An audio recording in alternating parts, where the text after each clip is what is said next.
So, welcome to the 2024 real estate forecast. From a high level, here's what to expect. So, we've experienced a lot of highs and lows in the past couple of decades, and it helps us to understand the trends.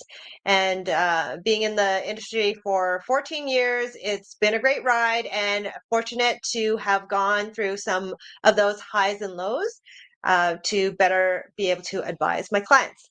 So, what is predicted for the 2024 year? Are house prices going up or down? And where are the interest rates going?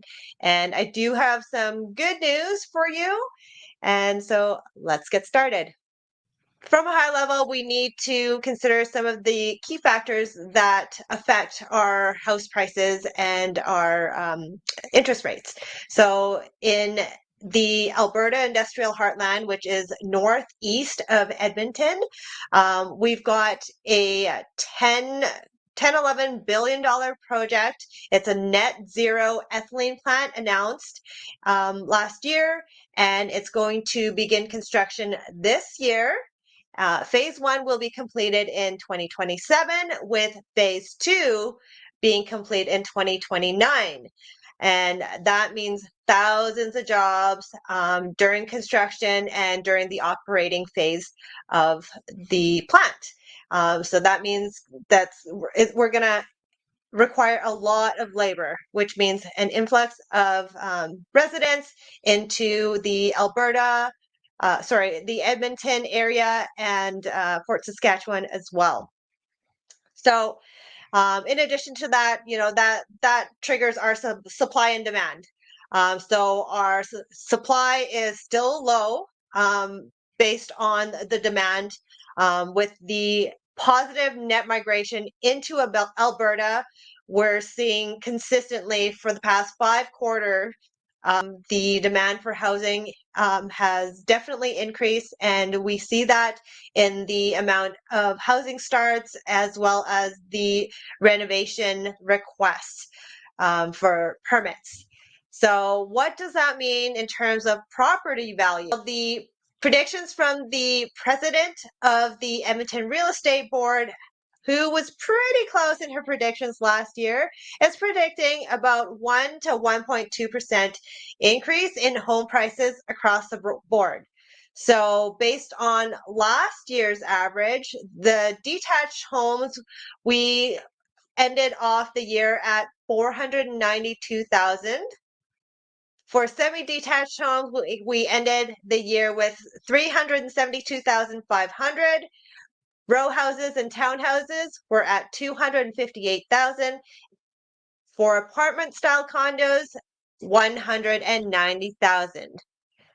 So for mortgage rates, as predicted, with the bond yields trending downwards, so are the mortgage rates. Our current rate is at about 5%, and by the end of the year, it's predicted to go down to about 3.5%, which is amazing news.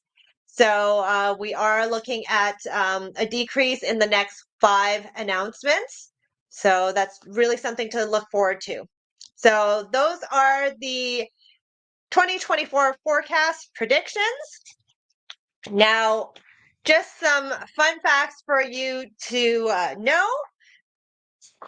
The 2023 hot selling neighborhoods for the different categories, and let's see if you'd agree with this. For detached homes, we have Secord, that's on the west end, at number 1.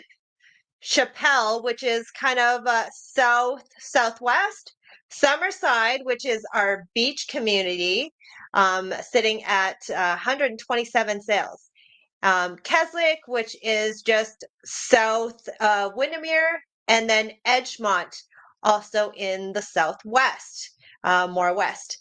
But yeah, those are all basically aside from Summerside being just on the east of the south side, everything was in the southwest. Okay, now for semi-detached, we've got Laurel sitting in first place, Chappelle in second, Windermere in third, Orchards and then Hamptons, all of which are in the south of Edmonton.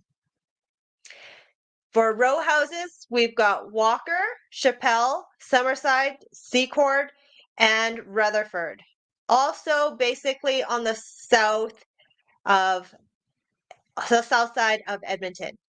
And then for apartment condos, we've got Oliver, downtown, Queen Mary, Rutherford, and then South Terwilliger. So we're hitting more of central, south, and southwest.